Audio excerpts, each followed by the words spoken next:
place profound appreciation on the Secretary General of the United Nations, His Excellency Anthony Guterres. Profound honor and privilege for Papua New Guinea to receive him at our most important month and in our most important and milestone year. He chose to come to us in the midst of his business.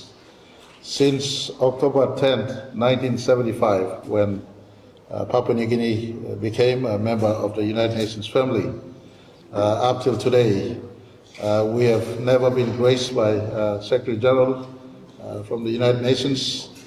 He makes history as the first to arrive here, and more importantly, on his own accord, he accepted our invitation. Many of the worldviews that he's been advocating, especially from the global interest perspective, on leaving no one behind, uplifting people out of poverty, fighting for climate change and climate justice, preservation of biodiversity and forestry, sustainable use of our ocean resources, keeping peace at all fronts.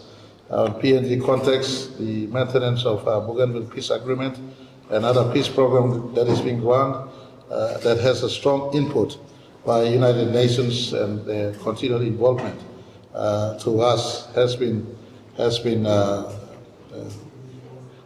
recognized, and for him to come all the way gives recognition to the work of United Nations in the maintenance of our democracy thus far 50 years on. Sir, Excellency, we welcome you once again to the country. The media is here. It's a Papua New Guinea, Australia, New Zealand, Pacific media. At your pleasure, please speak to us. Honorable Prime Minister, distinguished members of the media, Gulpela evening.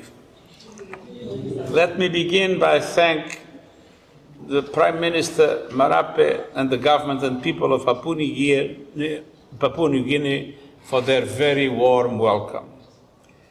This is a visit of solidarity. Dear Prime Minister, I'm perfectly aware of the enormous challenges that you face as you pursue sustainable and inclusive development. But I have an enormous admiration for the resilience, the courage and determination of your people. I'm honored to be the first UN Secretary General to visit Papua New Guinea and to join you in celebrating 50 years of Papua New Guinean independence and democracy. Over the past 5 decades, you have taken on a profound task to weave your breathtaking diversity into one people and one country that leaves no one behind. That process is by no means easy, but it is the spirit of unity and dialogue that the world needs today. This is a moment of great turbulence, from conflicts to the climate emergency to economic instability and inequality. Papua New Guinea has felt the pain of these challenges, but you also provide a model for solutions. The Bougainville Peace Agreement has now been in place for 24 years.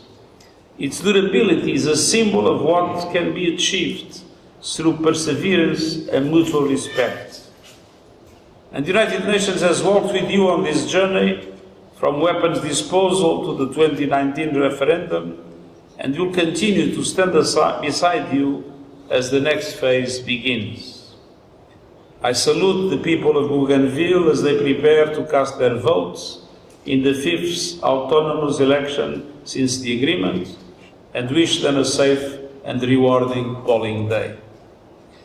And I also welcome the adoption of the National Prevention Strategy on Violence.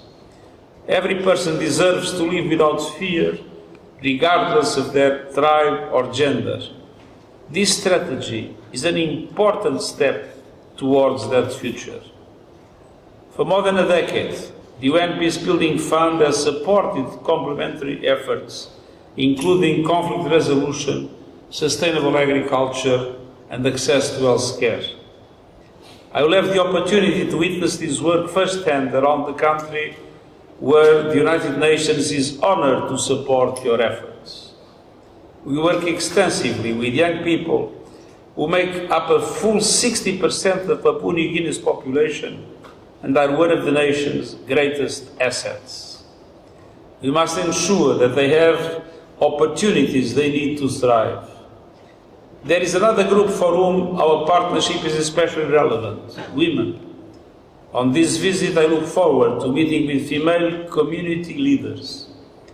Violence against women and girls is a challenge that confronts all societies, including Papua New Guinea, and I commend the efforts by the Parliament to address it. The contributions of women to this great nation deserve our full recognition and respect. Ladies and gentlemen of the media, Papua New Guinea has long led the charge for climate justice. Your country does not contribute to climate change. On the contrary, you absorb CO2, but is in the first line of its dramatic impact. You have emphasized that climate change is a driver of poverty and have a strong moral voice for climate finance. Your role in the Pacific Islands Forum declarations on sea level rise help to shape the global debate. As the UN Climate Conference approaches in Brazil, the world must move faster to keep the 1.5 degrees limit alive. And this means an immediate turning point leading to a drastic reduction of emissions that can no longer wait. The countries of the G20 have a particular responsibility as they are responsible for 80% of climate pollution. Simultaneously, developed countries must follow through on their commitments on climate finance, with a special emphasis on doubling adaptation finance to allow countries and communities to build resilience. The Loss and Damage Fund must also mobilize a very meaningful volume of resources, including through innovative sources of finance. I applaud the decision of the Pacific countries to launch the Pacific Resilience Facility last year, and I appeal to the international community to fund it so that it reaches its full potential.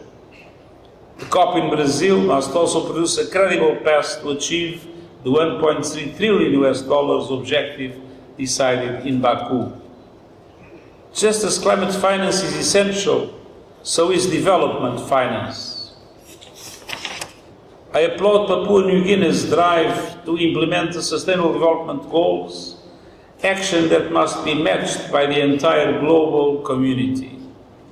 I reiterate my strong appeal for the reform of the international financial architecture that must reflect the world of today with a much larger participation of developing countries in its institutions and their decision-making processes. This is a basic condition for them to better serve countries like yours. And this includes real action on debt relief, tripling the lending capacity of multilateral development banks, and the mobilization of private capital at scale to the service of developing countries.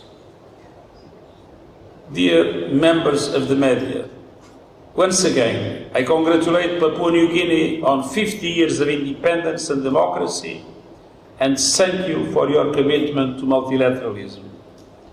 The United Nations stands in solidarity with you now and in the future, for your vision, your ambition, and the lessons you teach us all.